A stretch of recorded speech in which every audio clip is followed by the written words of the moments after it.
예, 북한이 한미연합 군사연습을 비난하며 최근 보름여 동안 단거리 탄도미사일과 방사포 등을 5차례나 발사하며 무력 시위를 이어가고 있습니다. 3종의 신무기 개발에 성공한 것 아니냐는 평가까지 나옵니다. 네, 한편 북한 김정은 위원장이 트럼프 대통령에게 보낸 친서를 보면서 주춤거리는 듯한 했던 북미 간의 실무 협상 시계가 다시 돌아갈지 관심이 모아지고 있습니다. 이 관련 내용들 정대진 아주대 통일연구소 교수, 이인배 협력안보연구원장과 함께 짚어보겠습니다. 네, 어서 오세요. 안녕하십니까? 안녕하십니까? 예, 한미연합 군사훈련이 계속되고 있죠.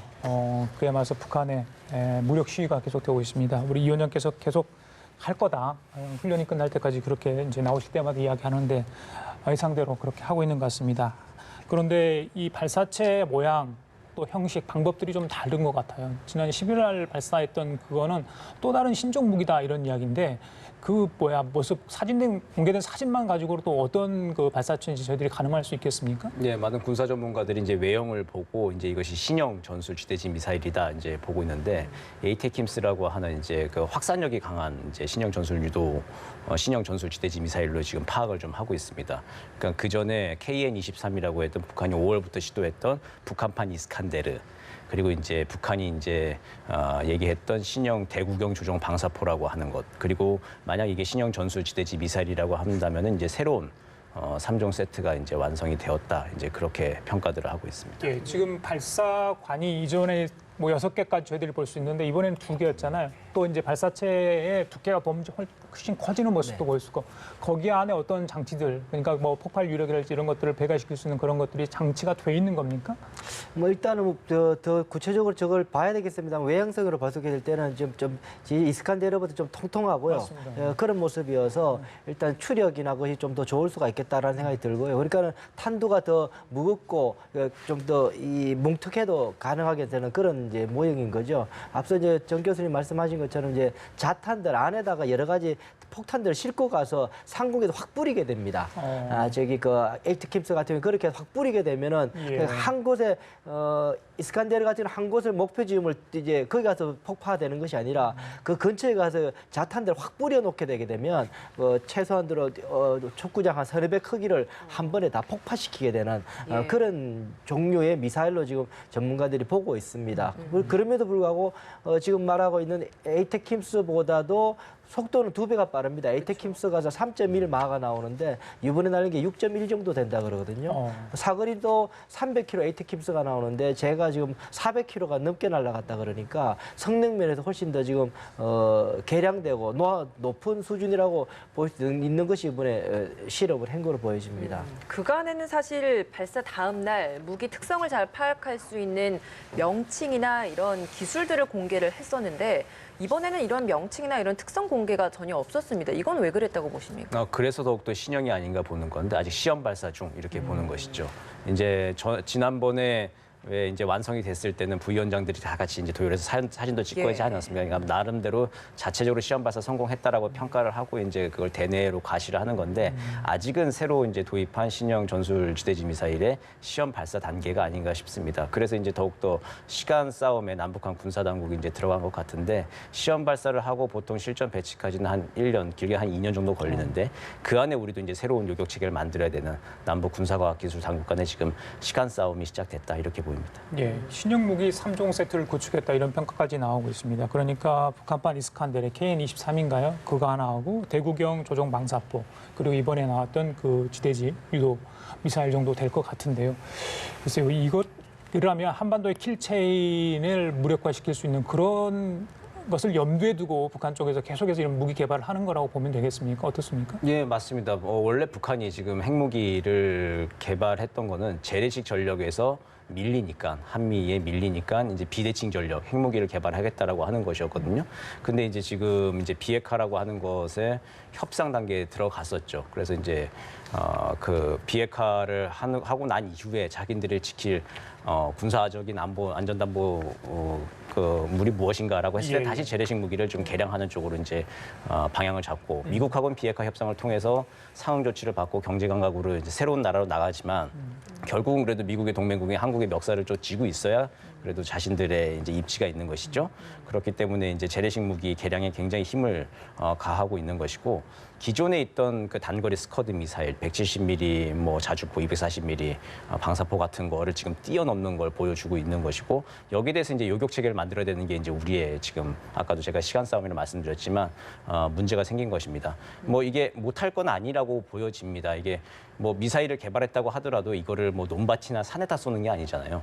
결국은 주요 거점인 비행장, 항만, 발전소 같은 데가 몇 군데가 있고 거기에 그전에는 한 발 쏴서 요격할 거를 이제 두 발, 세 발 쏴서 요격할 수 있는 시스템을 만들어야 되는 것이고 그리고 우리 팩3 같은 거에 또 뭐 날개 같은 거분에 개량을 좀 해가지고 회피 기동을 하면 또 회피 기동한 대로 따라가서 또 요격할 수 있는 시스템들을 지금 또 개발을 해야 되는 난개발 과제에 좀 복잡했지만 예. 못할 건 아니라고 봅니다. 어제부터 우리 한미 연합 지휘소 훈련이 시작됐습니다. 거기에 대한 도발 차원에서 이번에 또 이렇게 발사를 하게 된 건데 명칭에 있어서도 동맹이라는 이름을 원래 붙이기로 했었는데 이 동맹을 최종적으로는 빼게 됐습니다. 이런 것들은 사실 북한의 비핵화 협상 과정에서 어느 정도 좀 자극하지 않겠다라는 우리 정부의 노력도 반영된 부분 아니었겠습니까? 아, 그랬죠. 그러니까 이거 19-2죠. 19-1은 이제 키 리졸브와 이제 독수리 훈련 중에 독수리 훈련은 실전 훈련이거든요. 예. 그거는 빼고 키 리졸브 훈련이라고 시뮬레이션 컴퓨터 훈련만 떼가지고 그것만 하게 됐는데 그걸 19-1 해서 이제 상반기에 있고 하반기에 하는 이제 8월 달에 하는 것은 이제 을지 포커스 렌즈라는 훈련인데 그는 을지 훈련은 정부에서 하는 훈련입니다. 그건 떼가지고 6월 달에 따로 했고요. 그 남아있는 훈련만 이제 프리덤 가디언 훈련, 그것도 시뮬레이션 훈련인데 예. 그것만 떼서 19-2 동맹 그랬다가 동맹을 이제 북한이 싫어한다 그러니까 동맹을 뺐죠. 그런데 불구하고 권정근이라는 미국의 그 북한의 국장이라는 사람은 그 아주 그 험한 말을 했죠. 그게 뭐 변을 싸놓고 꽃보자기에 싼다고 해서 그것이 냄새가 안 난다더냐. 그건 뭐 이름 바꾼다고 되는 건 아니다. 하고 뭐 노골적으로 아주 뭐 그 공개적으로 그런 말 하는 것조차가 참 읽기가 불편할 정도로 뭐 그런 말을까지 하면서까지 여전히 이 동맹 훈련 우리가 아무리 낮춰도 거기에 대해서는 용납하지 않겠다라고 이야기하고 있는데요. 차제에 아마 지금 트럼프 대통령도 동맹 그 연합 훈련에 대해서 미온적인 태도가 있고 우리 한국 정부도 거기에 대해 열심히지 않고 계속 뒤로 물러나면서 북한에 대해서 자꾸 로키로 대응하고 하다 보니까 이 차제에 완전히 한미 군사 훈련은 완전히 뿌를 뺏겠다라고 작정을 한 것 같아요. 지금 이제 완전히 우리가 좀 여세가 좀 약세로 몰려 있기 때문에요. 이걸 좀 강하게 마음 먹고 다시 복원을 시키거나 아니면은 포기해야 되는 절체정명의 상황에 와 있다. 아마 북한 아마 올해 내년까지 끝까지 이거 물고 늘어질 겁니다. 그 맹수가 얼룩말 목덜미 물면 절대 안 놓듯이 아마 좀 철저하게 물고 이거를 완전히 없애버릴 작정을 하고 시작한 거라서요. 이거에 대해서는 정부가 조금 심각하게 전략적으로 판단을 해서 결단을 내려야 될 겁니다. 예, 권정근 미국 담당 국장 얘기를 했는데 몇 개 더 이야기를 해보겠습니다. 남측의 전쟁 연습이라 직접적으로 칭했고요. 새벽잠 자기는 글렀다. 예전에 김정은 위원장이 문재인 대통령이 했던 그 말을 빗대어가지고 이것도 어떻게 보면 비아냥거리는 그런 뉘앙스로 해석이 됩니다. 글쎄요, 긴장 완화하지 않겠다. 뭐 9.19 남북 합의서에 어떤 식으로 명시되어 있는 정확하게 제가 좀 기억이 나지 않는데, 자 우리 측에는 계속해서 남북 군사훈련을 하지 말아달라 이렇게 한미 군사훈련을 그렇게 이야기하면서 자기들은 계속 도발을 하고 있거든요. 뭔가 맞지 않은데도 불구하고 이 외무성 담화를 통해서 계속해서 저희들한테 이렇게 공격적인 언사를 퍼붓는 건 어떻게 좀 봐야 되는 겁니까? 일단 북한도 외무성 그 국장 명의로 지금 발표를 하지 않았습니까? 이게 만약 최선희 외무성 제1부상이나 리용 외무상 명의로 나왔다라고 한다면 조금 심각하게 좀 봐야 하는데 물론 권정근 국장으로 한 것도 이것도 굉장히 조롱거리고 굉장히 기분 나쁘고 심각한 겁니다. 근데 하지만 이제 나름대로는 또 수위 조절을 좀 했다라고 하는 것이죠. 과연 나중에 또 이제 결국엔 뭐 계속 이렇게 싸울 거 천년만년 싸울 것도 아니고 나중에 남북대가 또 열리면은 김정은 위원장은 분명 또 문재인 대통령 만났을 때 또 약간의 좀 사과 이야기도 또 할 겁니다. 하면서 할아버지 김일성 주석이 이제 얘기했던 것처럼 과거에 이제 그 청와대 그 간첩 사건들이 있지 않았습니까? 이제 김신조 일당이 나왔을 때 그때도 자경 맹동주의자들의 이제 분파적 행동이었다라고 얘기하는 건데, 그러니까 어쨌든 그 외무성 국장이라고 하는 가장 좀 말단에 있는 대외 메시지라는 가장 말단에 있는 사람한테 좀 책임을 묻는 식으로 해가지고 좀 그렇게 좀 면피를 좀 하고 나중에 또 대화가 국면이 열릴 땐 또 그렇게 또 회피를 또 할 거가 이제 뻔한 상황이거든요. 근데 그렇더라도 이제 북한이 지금 이런 식의 말로 하는 도발도 계속하는 것이 결국엔 그 도움이 되지 않죠. 이제 우리나라는 이제 헌법에 국민정서법이 있다라고 하는데 이 국민정서를 계속 이제 심각하게 좀 자극하는 일이죠. 이건 좀 북한에서 좀 심중히 좀 생각을 좀 하고 좀 자제해야 될 일이라고 봅니다. 이렇게 우리나라에 대해서 연합훈련을 강하게 비난을 하고 있는 상황인데 트럼프 대통령은 이 비슷한 시기에 친서를 받았다는 내용을 공개를 했습니다. 근데 친서 내용에 있어서 좀 주목됐던 연합훈련과 관련된 부분이 트럼프 대통령 스스로도 언급하는 것이 한미 연합 군사훈련이 터무니없으며 값비싼 훈련이라는 표현을 했습니다. 이게 이렇게 당장 좀 중단을 하고자 하는 북한의 요구와 한미 방위비 분담금 증액을 원하고 있는 트럼프 대통령의 이런 이해관계가 좀 맞아떨어지는 딱 그런 시기가 아닌가라는 생각도 들었는데 이 표현은 좀 어떻게 들으셨습니까? 우선 트럼프 대통령은 한국 정부에 대해서 부담을 별로 가지지 않는다는 느낌이 저는 가장 마음이 어렵습니다. 그 말을 다시 말하면은 한미 정상 간의 문재인 우리 대통령과 이 트럼프 대통령 간의 관계가 이렇게는 트럼프 대통령이 문재인 대통령 낯을 안 봐도 되는 별로 거리낌 없이 이야기가 되는 것 아니냐. 머릿속에 별로 없다는 생각이 들어요.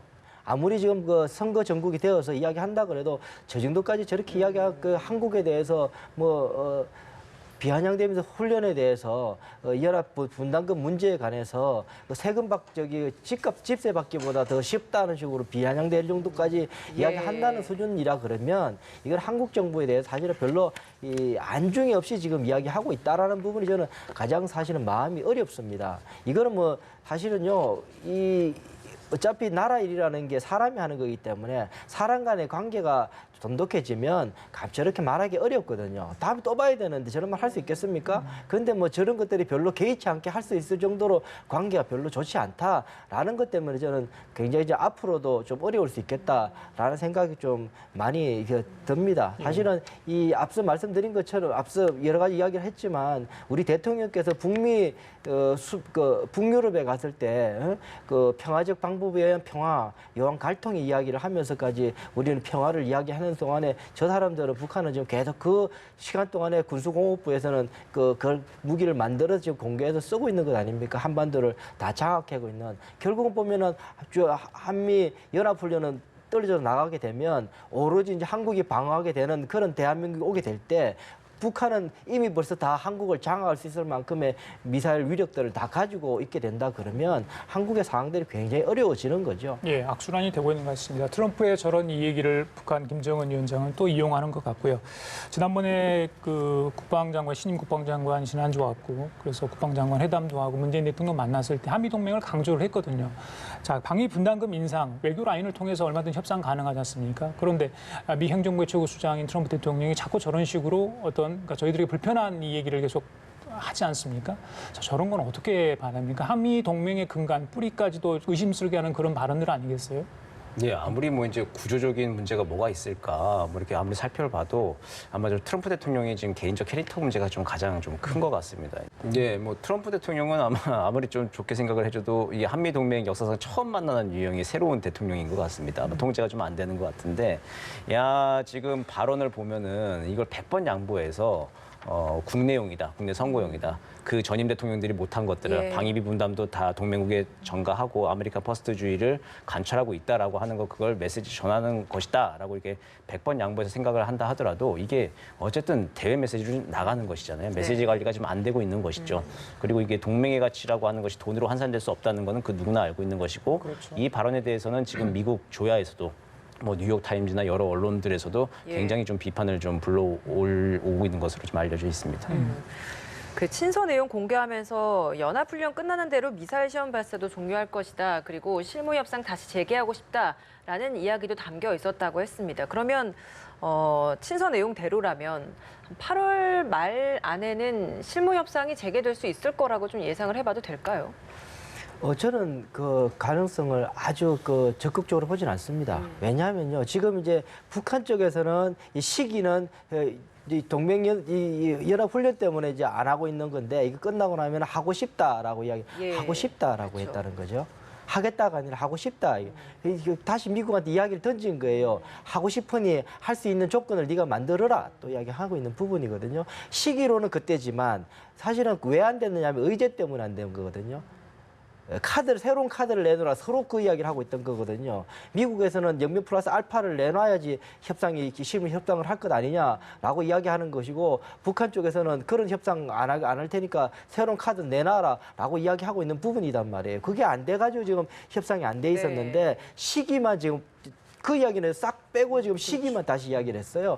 과연 이런 상황에서 트럼프 대통령이 시기를 택할 건지, 문제 해결을 위한 의제에 대한 카드를 택할 것인가는 고민스러운 부분일 텐데, 지금으로 봤을 때는 쉽게 그것이 좁혀질 것도 아니라서, 일단 북한은 이제 이거 끝나면 하고 싶다라고 이야기했으니까, 미국은 그러면 양보해서 그러면 새로운 카드를 내놓으면은 뭐 북한은 만날 수 있겠지만, 그렇지 않을 경우는 여전히 북한이 내놓지는 않을 겁니다. 여전히 그러면은 또 이 협상을 위한 협상에 대해서 쳇바퀴 돌 가능성은 좀 있다. 그래서 아주 적극적으로 이 연합훈련이 끝나고 나면 할 것 같다라고 저는 아직은 보기는 좀 아직은 이르다 생각이 듭니다. 정 교수님 생각 어떠십니까? 만나더라도 일단 새로운 어떤 협상 카드, 뭐 양보를 하든 간에 뭔가를 들고 나와야지 이게 가능하지, 만나는 것 자체 시기는 문제가 아니다, 이런 말씀이신 것 같아요. 예. 네, 실무 협상을 위한 준비 회담이 필요한데 그거조차도 좀 굉장히 좀 힘든 여건입니다.